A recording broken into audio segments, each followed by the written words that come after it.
Queridos irmãos e irmãs, telespectadores do programa EBD Jovem, sou o pastor Fábio Henrique, da Assembleia de Deus em Mossoró, no Rio Grande do Norte, e hoje vamos estudar mais uma lição deste trimestre da Escola Bíblica Dominical da classe de jovens, lições bíblicas da CPAD da classe de jovens.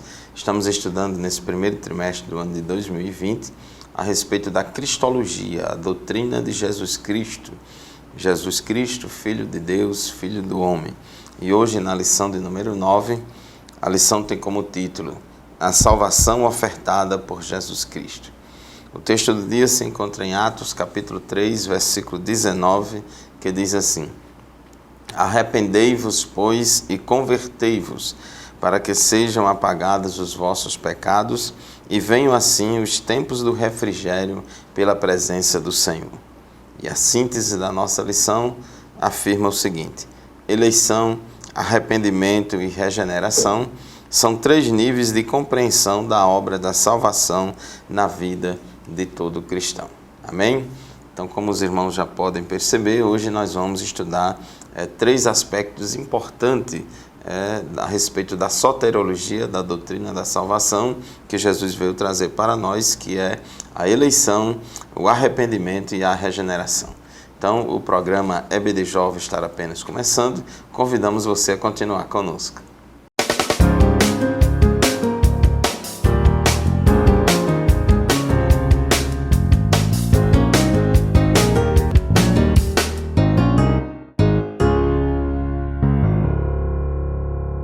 Muito bem, meus irmãos, hoje na nossa lição, nos três tópicos da nossa lição, o primeiro tópico vamos estudar a respeito da eleição, depois sobre arrependimento e depois sobre regeneração.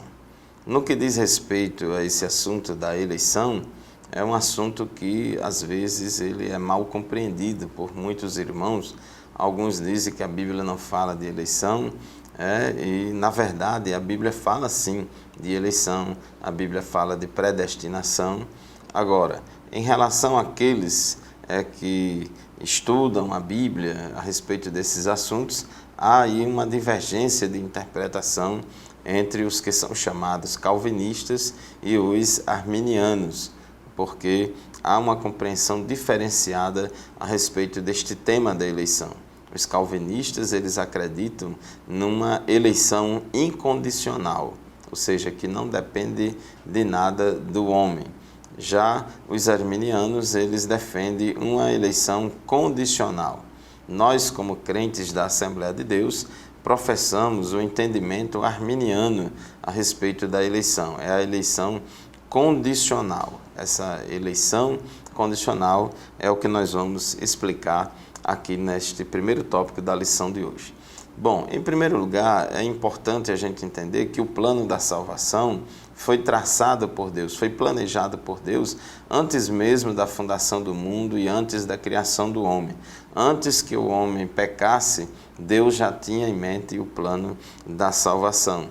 E Deus, ele é onisciente, ou seja, ele sabe de todas as coisas. E dentro da onisciência de Deus, dentro desse atributo exclusivo de Deus que é a onisciência, está a presciência, ou seja, conhecer todas as coisas antecipadamente. Então, antes que qualquer coisa aconteça, Deus já sabe de tudo que vai acontecer. Então, presciência é o aspecto da onisciência relacionado com o fato de Deus conhecer antecipadamente todos os eventos e possibilidades futuras, Então, ele sabe de todas as coisas. Por exemplo, lá em Mateus 11:21, Jesus disse que ai de ti, Corazim, ai de ti, Betsaida, porque se em Tiro e Sidom fossem feitos os milagres que estão sendo feitos agora aqui dentre vocês, há muito tempo eles já teriam se arrependido. Ou seja, Jesus conhece antecipadamente até as possibilidades.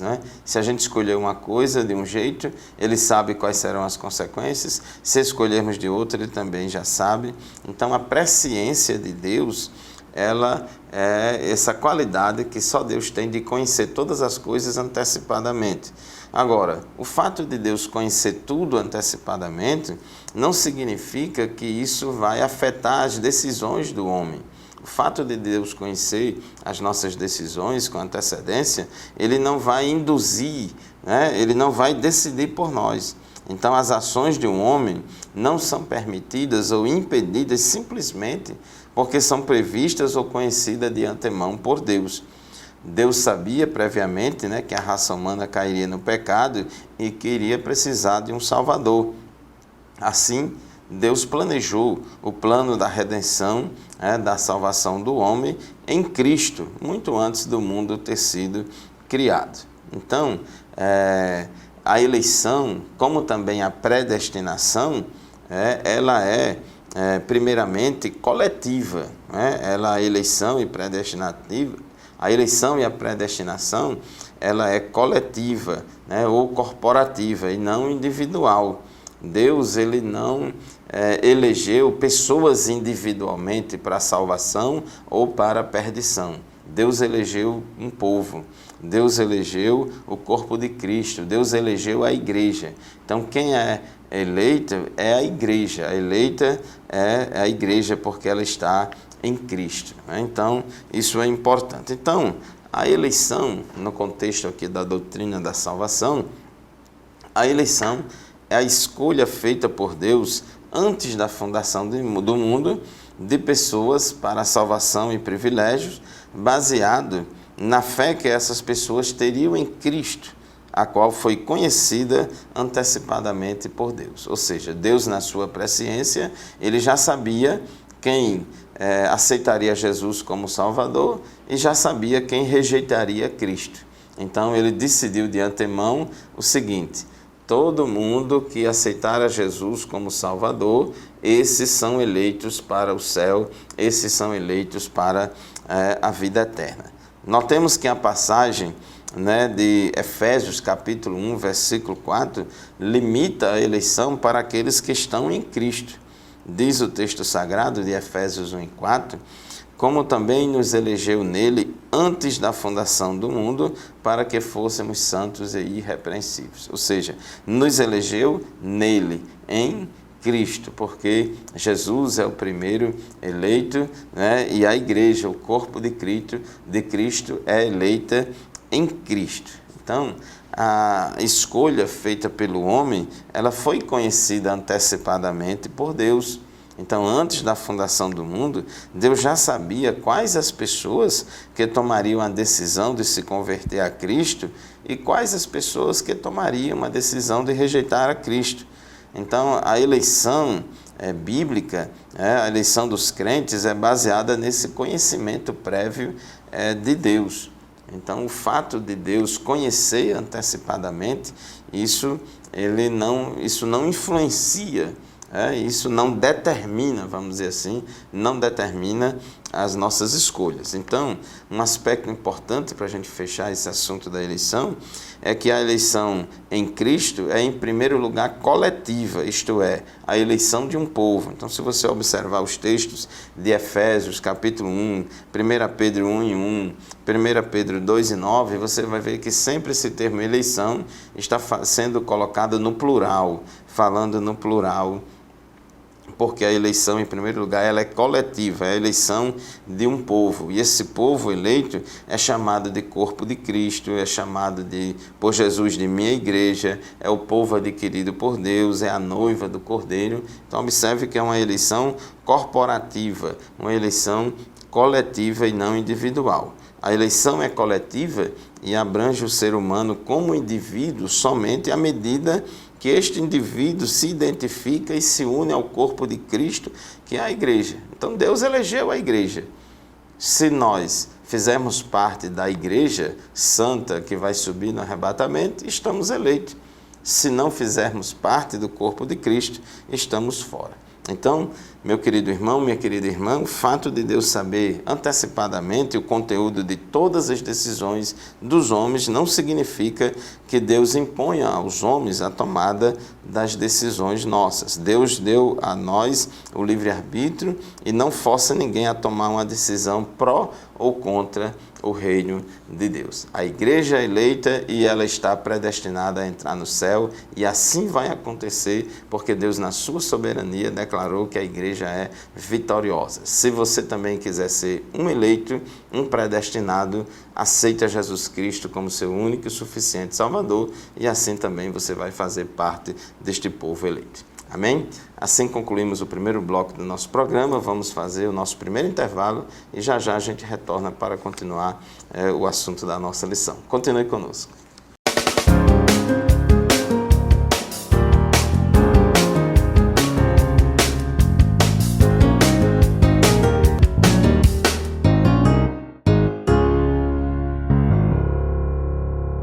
Caros telespectadores do programa EBD Jovem, estamos de volta com o nosso programa de hoje, estudando a lição de número 9, a lição que tem como título A Salvação Ofertada por Jesus Cristo. O texto do dia se encontra em Atos 3:19, que fala aqui sobre duas palavras muito importantes para a soteriologia, para a doutrina da salvação. Pedro disse assim em Atos 3:19: Arrependei-vos, pois, e convertei-vos, para que sejam apagados os vossos pecados e venham assim os tempos do refrigério pela presença do Senhor. Então, ele está falando aqui de arrependimento, de conversão, e conversão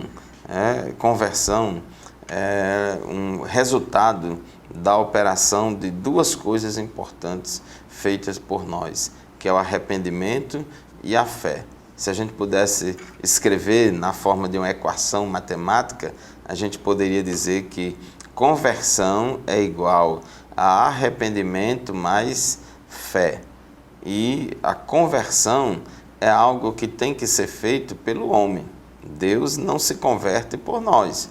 Deus ele já idealizou o plano da salvação, já enviou Jesus para morrer por nós.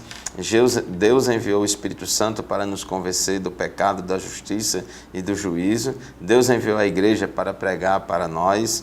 Deus toca no nosso coração. Deus nos dá força para caminhar. Deus nos dá força para tomar a decisão por Ele. Porém, Deus não toma a decisão por nós. O processo da salvação inicia-se em Deus. Deus é quem nos chama, Deus é quem nos procura, mas nós, em última análise, temos que tomar a nossa decisão. Isso não anula a soberania divina. Deus quis que fosse assim. Na sua soberania, Deus decidiu que o plano da salvação teria essa parte do homem que é o arrependimento e a fé. O verbo arrepender, o sujeito dele é o homem. O verbo crer, o sujeito dele é o homem. Deus não se arrepende pelo homem e Deus não tem fé pelo homem. Porém, Deus nos ajuda a gente se arrepender. Deus nos ajuda a crer. Ele tem os meios de graça que nos ajuda nesse processo. Então, aqui no tópico 2 da nossa lição, fala que o arrependimento como uma obra divina. Arrependimento vem do grego metanoia, que significa mudança de mentalidade, né? É uma espécie de meia volta volver na vida da pessoa. Não existe relação com Cristo sem um prévio estabelecimento de um coração arrependido. A humanidade está terrivelmente afetada pelo pecado e pela desobediência e dessa maneira só consegue voltar-se a Cristo se tiver arrependimento. O arrependimento é uma condição sine qua non para a conversão e a salvação. Agora, a fonte desse arrependimento é Deus. Deus é que dá a nós essa capacidade de se arrepender. Ele nos ajuda. Ele não faz tudo por nós, mas Ele nos ajuda, nos orienta e nos chama ao arrependimento. A fonte do arrependimento que implica a salvação é Deus. Atos dos Apóstolos, capítulo 5, versículo 31, diz que Deus exaltou a Jesus, colocando-o à sua direita como príncipe e salvador, para dar a Israel arrependimento e perdão dos pecados. Essa expressão aí, dar arrependimento, é no sentido de aceitar que o arrependimento de Israel, é levar em conta, considerar esse arrependimento. Atos 11, 18 diz: ouvindo isso, não apresentaram mais objeções e louvaram a Deus, dizendo: Então Deus concedeu arrependimento para a vida até mesmo aos gentios. Esse negócio de Deus conceder arrependimento aos gentios significa duas coisas. Primeiro, é que Deus aceita, se os gentios se arrependerem, Deus aceita salvá-los. E também significa que Deus ajuda, através da graça preveniente, o homem para tomar essa decisão de se arrepender dos seus pecados. Em 2 Coríntios 7:10, fala de arrependimento, diz que a tristeza segundo Deus não produz remorso, mas sim um arrependimento que leva à salvação, e a tristeza segundo o mundo produz morte. Observe que arrependimento não é um simples remorso, é a tristeza segundo Deus, a tristeza segundo Deus produz arrependimento. Então, esse arrependimento, como consequência da operação do Espírito Santo na nossa vida, é este que leva o arrependimento, e ele é uma possibilidade acessível a todos. Atos 17:30 diz a palavra de Deus que a igreja deve anunciar o perdão e o arrependimento dos pecados a todos os homens. E no ministério de Jesus, ele, quando esteve aqui na terra, ele também pregou arrependimento. João Batista pregou arrependimento, os apóstolos pregaram o arrependimento. Lucas 5:31-32, no Evangelho de Lucas, capítulo 5, versículo 31-32, Jesus disse: não são os que têm saúde que precisam de médico, mas sim os doentes. Eu não vim chamar justos, mas pecadores ao arrependimento. Então, aqueles que se acham justos, aqueles que não acham que não precisa de arrependimento, então para esses não tem salvação, porque aqueles que se reconhecem os seus pecados, que se arrependem dos seus pecados, são esses que Jesus chama, são esses que Jesus quer salvar. Então isso é importante. Agora, tem pessoas que resistem à graça de Deus, tem pessoas que não aceitam, não querem saber de Jesus, Deus chama, mas eles não querem voltar-se para Deus. Nós, como igreja, devemos pregar o arrependimento. Nós, como igreja, devemos falar sobre isso. O Evangelho verdadeiro, ele também considera a questão do arrependimento. A mensagem evangelística jamais pode negligenciar esse aspecto importante. A nossa vocação da igreja é de proclamar o Evangelho, proclamar o arrependimento. Jesus, em Lucas 24:47, ele disse que em seu nome seria pregado o arrependimento para perdão de pecados a todas as nações, começando por Jerusalém.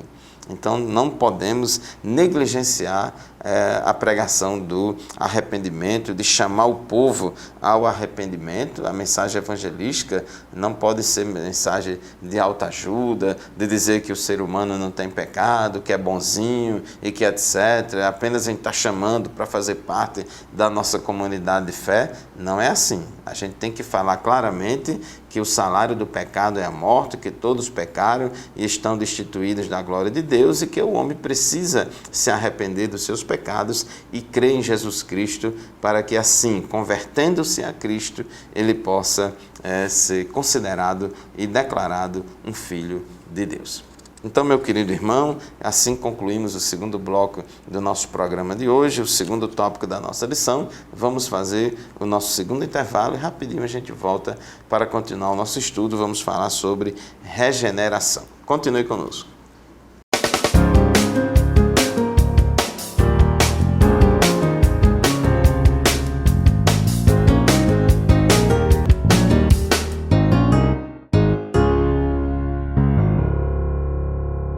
Amados irmãos e irmãs, telespectadores do programa EBD Jovem, estamos de volta para o terceiro e último bloco do nosso programa de hoje. Estamos estudando a lição de número 9, a salvação ofertada por Jesus Cristo. Então a gente já aprendeu aqui hoje que o plano de Deus para a salvação da humanidade foi algo que realizado por Deus, planejado por Deus antes da fundação do mundo, antes do homem pecar. Nada pega Deus de surpresa, porque Ele é onisciente, conhece todas as coisas, Ele é presciente, Ele sabe de todas as coisas antecipadamente, antes que elas aconteçam. Ele conhece todas as escolhas e possibilidades que o homem venha a tomar, a caminhos que o homem venha a seguir. Deus já conhece tudo antecipadamente. Deus, né, na sua soberania e na sua presciência, aqueles que de antemão Ele conheceu, Ele elegeu para serem salvos, santos, para fazer parte do corpo de Cristo. Então, a eleição é coletiva. Deus elegeu a igreja como corpo de Cristo, a igreja para morar no céu. Eu e você, individualmente, só podemos ser considerados eleitos se a gente se converter a Cristo e assim fizermos parte da igreja gloriosa, do corpo de Cristo. Para converter-se a Cristo, quem se converte somos nós, não é Deus que converte-se por nós, não é Deus que converte a gente à força. Inclusive, Atos 3:19, que é o texto aqui do dia, Pedro disse: arrependei-vos, pois, e convertei-vos. Observe que o verbo converter está aí no imperativo, dizendo que nós é que temos a obrigação de se converter a Cristo. E conversão significa arrependimento mais fé. Deus nos ajuda em todo o processo da salvação. Deus toma a iniciativa, Ele atua ativamente, nos ajudando, nos orientando, nos convencendo, nos iluminando, mas, em última análise, a decisão é nossa de seguir a Cristo ou de rejeitar a Cristo. Deus só quer que a gente sirva a Ele por amor. Quando a pessoa se converte a Cristo, automaticamente ela é justificada diante de Deus, ela é adotada na família de Deus e ela é regenerada por Deus. Então, a regeneração, a justificação, a santificação posicional, a adoção são atos realizados por Deus, assim declarando o novo convertido agora justo, declarando ele regenerado, declarando ele santo. Mas o que é essa regeneração? Em primeiro lugar, é preciso entender que regeneração não é uma simples mudança exterior na vida da pessoa. Regeneração é uma transformação espiritual que começa em Deus, operada por Deus na vida do pecador. Regeneração é uma espécie de ressurreição espiritual. A Bíblia diz que o homem sem Deus, ele está morto em seus delitos e pecados. Ele está afastado de Deus, destituído da glória de Deus. Quando ele se converte a Cristo, aí há uma ressurreição espiritual, há uma religação do homem com Deus, porque morte significa separação. Então, o homem está no pecado, ele está vivo materialmente falando, mas está morto espiritualmente porque ele está afastado de Deus. Mas quando ele se converte a Cristo, ele se aproxima de Deus, ele volta-se para Deus, ele é religado com Deus. Então, na regeneração, Deus opera esse milagre do novo nascimento. Foi o que Jesus falou para Nicodemos. Na verdade te digo que aquele que não nascer de novo não pode ver o reino de Deus. No versículo 5, João 3:5, Jesus respondeu de novo a Nicodemos: na verdade te digo que aquele que não nascer da água e do Espírito não pode entrar no reino de Deus. Essa expressão, de novo, significa do alto. Então, é um processo de ressurreição espiritual, de geração do novo homem, dessa nova natureza espiritual na vida do homem, daquele que se converte a Cristo. Aqui no tópico 3.2 da nossa lição, fala das características da regeneração na vida de uma pessoa, e o comentarista ele chama a atenção aqui para essa expressão nascer de novo, né, que poderia ser traduzida também como nascer de cima, né? Poderia também dizer nascer no outro nível, no nível mais elevado. Isso aí é muito mais, né, que uma série de comportamentos ou atitudes sociais, mas esse nascer de novo, esse novo nascimento tem a ver com uma transformação radical que atinge a espiritualidade de uma pessoa. A regeneração é uma mudança de natureza, ela muda a nossa natureza, a regeneração muda as nossas vontades, a regeneração nos dá aquele desejo, aquela inclinação para buscar a Deus, para estar na presença de Deus. Então, regeneração não é uma mera reforma moral na vida da pessoa. Regeneração não é a pessoa se esforçar para cumprir um conjunto de regras, mas é um novo nascimento, é um milagre que Deus opera na vida da pessoa. Tito, capítulo 3, versículo 5, diz que não por causa de atos de justiça por nós praticados, mas devido à sua misericórdia, ele nos salvou pelo lavar regenerador e renovador do Espírito Santo. O Espírito Santo é ele quem opera essa regeneração na nossa vida, através da ação do Espírito Santo, através da ação da palavra de Deus, a gente nasce de novo, a gente é regenerado. 1 Pedro 1:23, a Bíblia diz, vocês foram regenerados, não de uma semente perecível, mas imperecível por meio da palavra de Deus, viva e permanente. Então, os meios que Deus usa para operar esse novo nascimento em nós, para operar essa regeneração em nós, é o Espírito Santo e a palavra de Deus. Então, Tito 3:5 e 1 Pedro 1:23 fala que o Espírito Santo e a palavra de Deus é quem opera em nós esse novo nascimento, esse nascer do alto, esse nascer de cima que Jesus falou lá para Nicodemos. E louvamos a Deus porque Deus transforma o mais vil pecador numa nova criatura. E os que estão em Cristo, nova criatura é. As coisas velhas já passaram e agora eis que tudo se fez novo. E tudo isto provém de Deus. É Deus que faz tudo isso na nossa vida. Meus queridos irmãos, assim concluímos mais uma lição deste trimestre, a lição 9, a salvação ofertada por Jesus Cristo, e falamos aqui sobre a eleição, arrependimento, conversão e regeneração. Deus abençoe você, continue nos acompanhando semanalmente no programa EBD Jovem e participe da sua classe de Escola Bíblica Dominical lá na sua igreja para estudar a Palavra de Deus. Muito obrigado pela sua audiência e até o próximo programa, se Deus quiser.